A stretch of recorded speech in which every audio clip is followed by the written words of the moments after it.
Assalamualaikum warahmatullahi wabarakatuh. Perkenalkan, nama saya Andi Rehan Rahmat. Di sini saya akan menjelaskan ringkasan atau rangkuman dari materi IoT Networking and Communication. Jadi pada materi ini membahas berbagai protokol, teknologi, dan konsep penting dalam infrastruktur komunikasi yang dapat mendukung ekosistem Internet of Things atau biasa disebut IoT. Jadi protokol komunikasi dalam IoT itu, IoT menggunakan berbagai protokol komunikasi di berbagai lapisan untuk memastikan konektivitasnya yang efisien dan andal. Dan protokol-protokol ini bekerja pada lapisan fisik dan jaringan lapisan transport seperti TCP, UDP, ZigBee, DTLS, dan untuk lapisan aplikasi ada MQTT, COAP, HTTP, dan juga AMQP. Pemilihan protokol yang tepat tergantung pada kebutuhan spesifik aplikasi IoT-nya sendiri, termasuk seperti konsumsi daya, keamanan, latensi, dan juga skalabilitas sistem.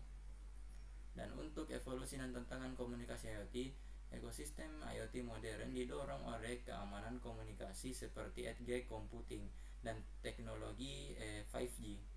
Tantangan dalam ekosistem IoT itu meliputi interoperabilitas protokol dan keterbatasan perangkat keras, dan kebutuhan konektivitas yang ketat seperti latensi, daya, dan enkripsi, dan juga ketahanan baterainya sendiri.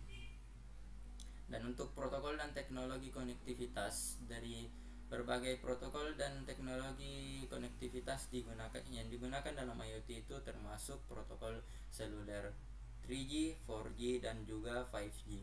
Adapun juga seperti MANET, WLAN atau Wi-Fi, WiMAX, WLAN atau Wi-Fi, WiMAX, dan juga WSN, ZigBee. Jadi konektivitas yang mulus atau lancar itu sangat penting untuk IoT dengan persyaratan seperti latensi yang rendah, konsumsi daya efisien, enkripsi, dan juga keandalan yang tinggi.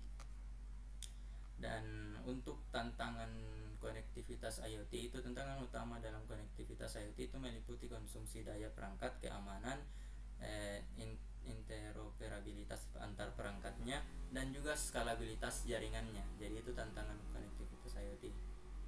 Dan untuk protokol lapisan jaringannya, terdapat beberapa protokol lapisan jaringan yang penting untuk IoT. Yang pertama adalah RFID, ada juga 6 low PAN, protokol M2M atau MQTT, COAP, dan juga lapisan IP seperti IPv4, IPv5,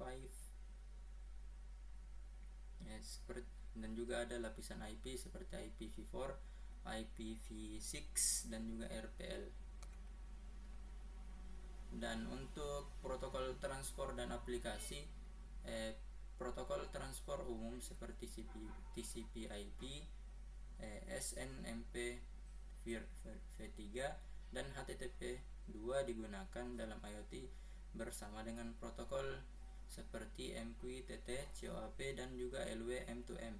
Jadi tantangan integrasi multi-platform dan pendekatan prioritas dapat menghambat efisiensi dan meningkatkan biaya.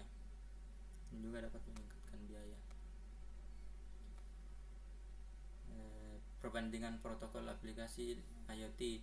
Jadi protokol aplikasi utama dalam IoT itu meliputi seperti MQTT, COAP, dan juga AMQP, dan itu masing-masing memiliki karakteristik yang berbeda dalam hal ukuran header, baik itu dalam ukuran header, cost, konsumsi daya, dan juga kasus penggunaannya. Selanjutnya, tantangan dalam pemilihan protokol.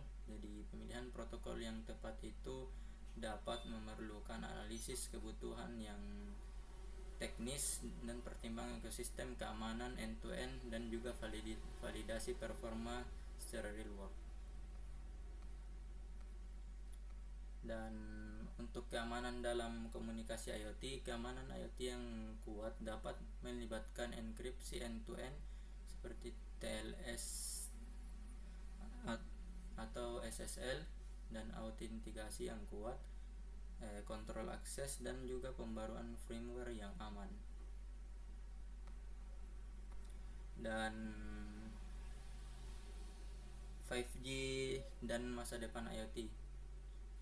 Nah, jadi 5G itu dapat menjanjikan peningkatan yang besar untuk IoT dan kecepatan data yang lebih tinggi, latensi ultra yang rendah, kepadatan perangkat yang lebih tinggi, efisiensi energi yang lebih baik, dan juga network switching. Atau network switching itu dapat memungkinkan alokasi sumber daya jaringan yang disesuaikan untuk berbagai kasus penggunaan dalam IoT. Selanjutnya ada interoperabilitas dan standarisasi. Jadi interoperabilitas dan standarisasi itu sangat penting untuk mengatasi fragmentasi teknologi dalam ekosistem IoT. Dan ini inisiatif standarisasi meliputi seperti 1M2M, OCF, W3C atau W3C, Web of Things, dan juga Thread Meter.